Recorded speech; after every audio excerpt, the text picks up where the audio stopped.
ನಮಸ್ಕಾರ ವೀಕ್ಷಕರೇ, 2027ರ ಜನಗಣತಿಯ ಹಂತ 1 ಅಂದರೆ ಮೊದಲನೇ ಹಂತಕ್ಕೆ ಸಂಬಂಧಪಟ್ಟಂತಹ ಸ್ವಯಂ ಗಣತಿ ಆ ಒಂದು ಬಳಕೆದಾರರ ಮಾರ್ಗದರ್ಶನ ಪರಿಚಯ ಮಾಡಿಕೊಳ್ಳೋಣ ಬನ್ನಿ. ಅಂದರೆ ನಾವು ಸೆಲ್ಫ್ ಸೆನ್ಸಸ್ಸನ್ನು ನಮ್ಮ ಒಂದು ಫೋನ್ ಮುಖಾಂತರ ಆಗಲಿ ಅಥವಾ ನಿಮ್ಮ ಟ್ಯಾಬ್ಲೆಟ್ ಅಥವಾ ಕಂಪ್ಯೂಟರ್ ಇರಲಿ ಅದ್ರ ಮುಖಾಂತರವಾಗಿ ನಾವೇ ಮನೆಯಲ್ಲೇ ಕೂತ್ಕೊಂಡು ಹೇಗೆ ಮಾಡ್ಕೊಂಡು ನಂತರ ಒಂದು ID ನಂಬರನ್ನು ಮನೆ ಹತ್ರ ಗಣತಿದಾರರು ಬಂದಾಗ ನೀವು ಕೊಡ್ತೀರಾ. ಅದು ಯಾವ ರೀತಿ ಅನ್ನೋದ್ರ ಬಗ್ಗೆ ಇವಾಗ ನೋಡೋಣ ಬನ್ನಿ. ಈಗ ಸ್ವಯಂ ಗಣತಿ ಅನ್ನೋದು ಜನಗಣತಿಯಲ್ಲಿ ನಿವಾಸಿಗಳು ತಮ್ಮ ಮನೆಯ ಡೇಟಾವನ್ನು ಆನ್ಲೈನ್ನಲ್ಲಿ ಭರ್ತಿ ಮಾಡಿ ಸಲ್ಲಿಸುವಂತಹ ಪ್ರಕ್ರಿಯೆಯಾಗಿದೆ. ರಾಜ್ಯ ಅಥವಾ ಕೇಂದ್ರಾಡಳಿತ ಪ್ರದೇಶವು ಸೂಚಿಸಿದ ನಿರ್ದಿಷ್ಟ ಅವಧಿಯ ಪ್ರಕಾರ ಗಣತಿದಾರರು ಮನೆಯಿಂದ ಮನೆಗೆ ಮನೆಪಟ್ಟಿ ಕಾರ್ಯಾಚರಣೆಗಳು HLO ಪ್ರಾರಂಭವಾಗುವ 15 ದಿನಗಳ ಮೊದಲು SE ಪೋರ್ಟಲ್ ತೆರೆದಿರುತ್ತದೆ. ಆರಂಭಿಕ ದಿನಾಂಕ ಮತ್ತು ಸಕ್ರಿಯ ಅವಧಿಯನ್ನು ಪೋರ್ಟಲ್ನಲ್ಲಿ ಪ್ರದರ್ಶಿಸಲಾಗುತ್ತದೆ. ಪ್ರಕ್ರಿಯೆಯು ಸುಮಾರು 15-20 ನಿಮಿಷಗಳನ್ನು ತೆಗೆದುಕೊಳ್ಳಬಹುದು ಮತ್ತು ಯಶಸ್ವಿ ಸಲ್ಲಿಕೆಯ ನಂತರ ಒಂದು ಅನನ್ಯ ಸ್ವಯಂ ಗಣತಿ ID SEID ಅನ್ನು ರಚಿಸಲಾಗುತ್ತದೆ. ಹಂತ 1, ಮೊದಲನೇದಾಗಿ ಪ್ರವೇಶ ಮತ್ತು ಆರಂಭಿಕ ಲಾಗಿನ್. ಪೋರ್ಟಲ್ ವೆಬ್ ಅಡ್ರೆಸ್ ಹೀಗಿದೆ ನೋಡಿ, https://se.census.gov.in ನಲ್ಲಿ ಪೋರ್ಟಲನ್ನು ನೀವು ಪ್ರವೇಶಿಸ್ತೀರಾ. ಆರಂಭಿಕ ಆಯ್ಕೆ ಡ್ರಾಪ್ ಡೌನ್ನಿಂದ ನಿಮ್ಮ ರಾಜ್ಯ ಕೇಂದ್ರಾಡಳಿತ ಪ್ರದೇಶವನ್ನು ಆಯ್ಕೆ ಮಾಡಿ ಮತ್ತು ಮುಂದುವರಿಯಲು ಕ್ಯಾಪ್ಚಾವನ್ನು ನಮೂದಿಸಿ.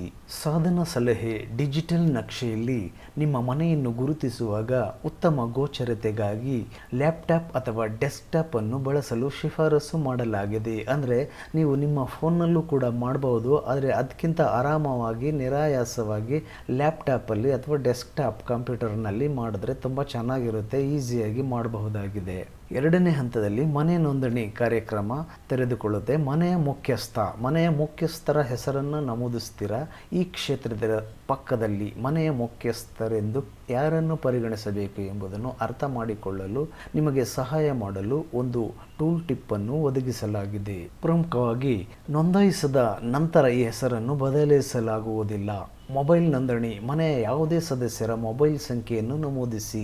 ಪ್ರತಿ ಮನೆಗೆ ಒಂದು ಮೊಬೈಲ್ ಸಂಖ್ಯೆಯನ್ನು ಮಾತ್ರ ಬಳಸಬೇಕು ಮತ್ತು ಅದನ್ನು ಬೇರೆ ಯಾವುದೇ ಮನೆಗೆ ಬಳಸಲಾಗುವುದಿಲ್ಲ. ಇಮೇಲ್ ಮೂಲಕ ನಿಮ್ಮ ಸ್ವಯಂ ಗಣತಿ ID SEID ಸ್ವೀಕರಿಸಲು ನೀವು ಇಮೇಲ್ IDಯನ್ನು ಸಹ ಒದಗಿಸಬಹುದು. ನೀವು ಯಾವ ಫೋನ್ ನಂಬರ್ ಕೊಟ್ಟಿರ್ತೀರ ಆ ಒಂದು ಸಂಬಂಧಿತ ಇಮೇಲ್ ಕೊಟ್ಟರೆ ತುಂಬ ಈಸಿ ಆಗುತ್ತೆ. ಆನಂತರ ಹಂತ 3ನೇದರಲ್ಲಿ ಏನಿದೆ ನೋಡೋಣ. ಭಾಷೆಯ ಆಯ್ಕೆ ಮತ್ತು OTP ಪರಿಶೀಲನೆ. ಭಾಷೆಯ ಆದ್ಯತೆ, ನಿಮ್ಮ ಆದ್ಯತೆಯ ಭಾಷೆಯನ್ನು ನಾವು ಆಯ್ಕೆ ಮಾಡ್ಕೊತೀವಿ. ಆನಂತರ ಏನು ಪ್ರಮುಖವಾದ್ದು ಅಂದರೆ ಆಯ್ದ ಭಾಷೆಯನ್ನು ಅನಂತರ ಬದಲಾಯಿಸೋಕ್ಕೆ ಆಗೋದಿಲ್ಲ.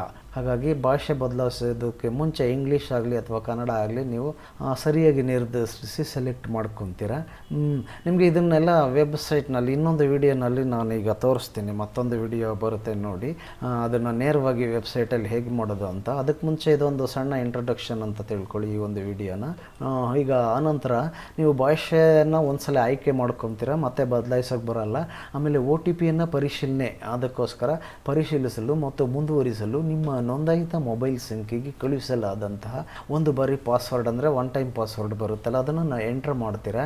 ಅಲ್ಲಿ ನಿಮಗೊಂದು ಸಲಹೆ ಏನಂತಂದರೆ OTP ಸ್ವೀಕರಿಸಲು ನಿಮ್ಮ ಫೋನ್ ಸರಿಯಾದ ಒಂದು ನೆಟ್ವರ್ಕ್ ಸಂಪರ್ಕವನ್ನು ಹೊಂದಿದೆ ಅನ್ನೋದನ್ನು ಖಚಿತಪಡಿಸಿಕೊಳ್ಳಿ. ಅದು ನೆಟ್ವರ್ಕು ಇರಬೇಕಾಗುತ್ತೆ. OTPಗೆ SMS ಮುಖಾಂತರವಾಗಿ OTP ಬರುತ್ತೆ.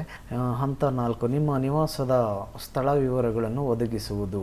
ಅಂದರೆ ಸ್ಥಳ ನಮೂದು. ಇಲ್ಲಿ ನಿಮ್ಮ ಜಿಲ್ಲೆಯನ್ನು ಆಯ್ಕೆ ಮಾಡಿ ಮತ್ತು ನಿಮ್ಮ ಪಿನ್ ಅನ್ನು ನಮೂದಿಸಿ. Postal pin code. ಅನಂತರ ಅದು ಐಚ್ಛಿಕವಾಗಿರುತ್ತೆ, ನೀವು ಅದನ್ನು ಅಂದಾಜಿಸಲೇಬೇಕು ಅಂತ ಏನಿಲ್ಲ. ಪೋಸ್ಟಲ್ ಪಿನ್ ಕೋಡ್ ಇದ್ದರೆ ಹಾಕಿ, ಇಲ್ಲ ಅಂತಂದರೆ ಬಿಡಿ.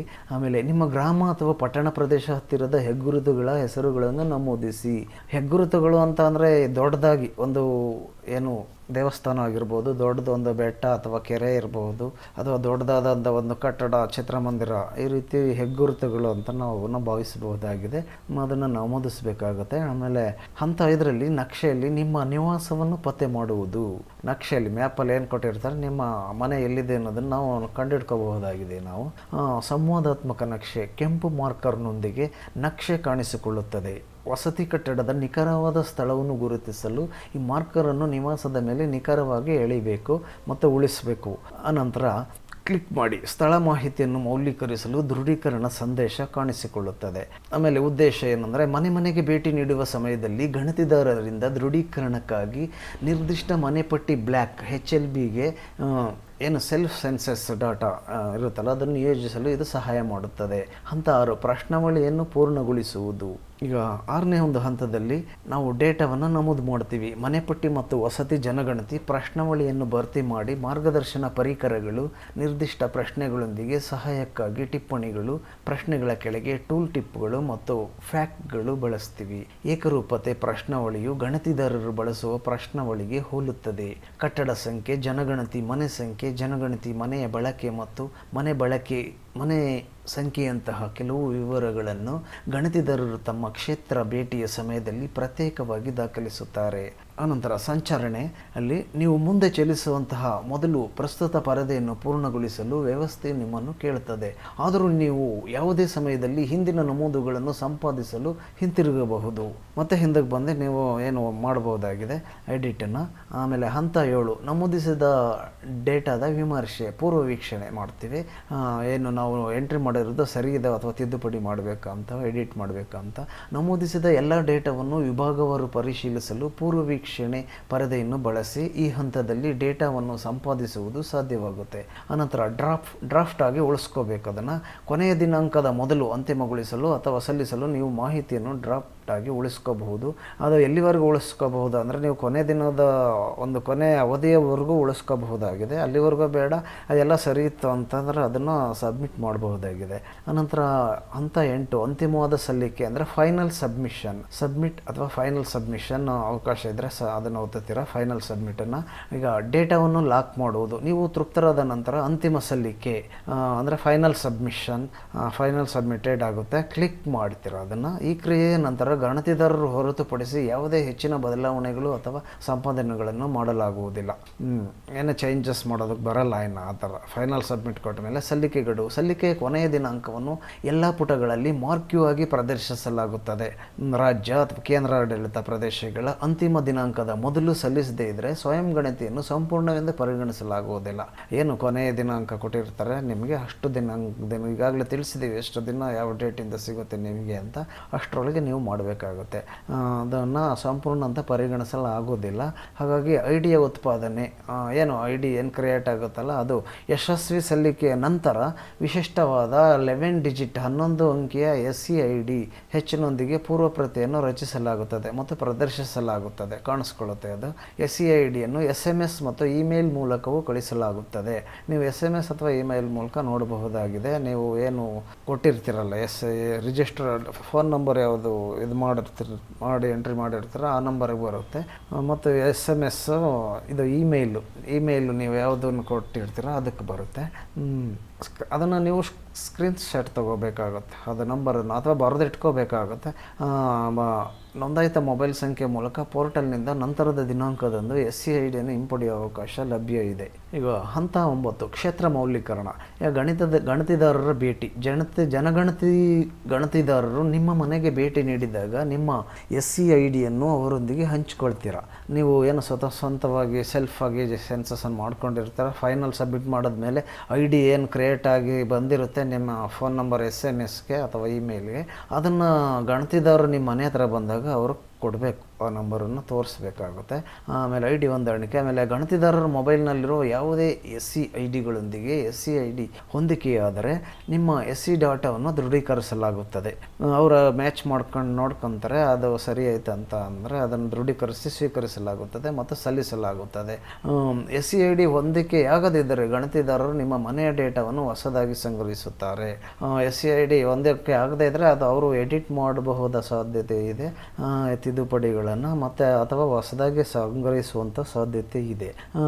ಆದ್ಮೇಲೆ ಇದಾಗಿತ್ತು ನಿಮಗೆ ಒಂದು ಪೂರ್ವ ಪೀಠಿಕೆ ಒಂದು ವಿವರ.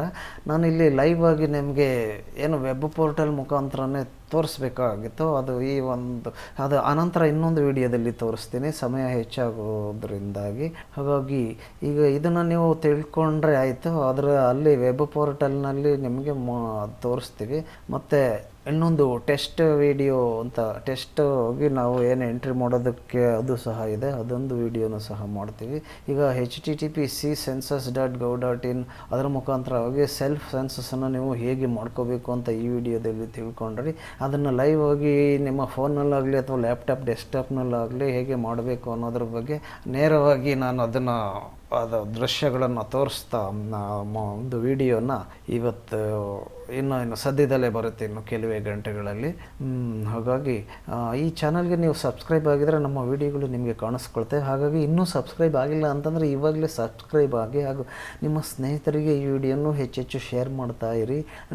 ಅವ್ರಿಗೂ ಸಹಕಾರ ಆಗುತ್ತೆ, ಅವರು ನಿಮ್ಮನ್ನು ನೆನಪು ಮಾಡ್ಕೊಳ್ತಾರೆ. ಎಷ್ಟು ಸಹಕಾರ ಮಾಡಿದ್ರೆ, ಶೇರ್ ಮಾಡಿದ್ರೆ, ಅಂದರೆ ಅದರ ಅಗತ್ಯ ಇರೋವಂಥವ್ರಿಗೆ ಶೇರ್ ಮಾಡ್ತಾ ಇರಲ್ಲ ಅವ್ರಿಗೆ. ಹಾಗಾಗಿ ಮತ್ತು ಮರೆಯದೆ ಇವಾಗಲೇ ಒಂದು ಲೈಕ್ ಮಾಡಿ. ಧನ್ಯವಾದಗಳು ಆದ್ಮೇಲೆ ಮತ್ತೆ ಸಿಗೋಣ ಮುಂದಿನ ವಿಡಿಯೋದಲ್ಲಿ.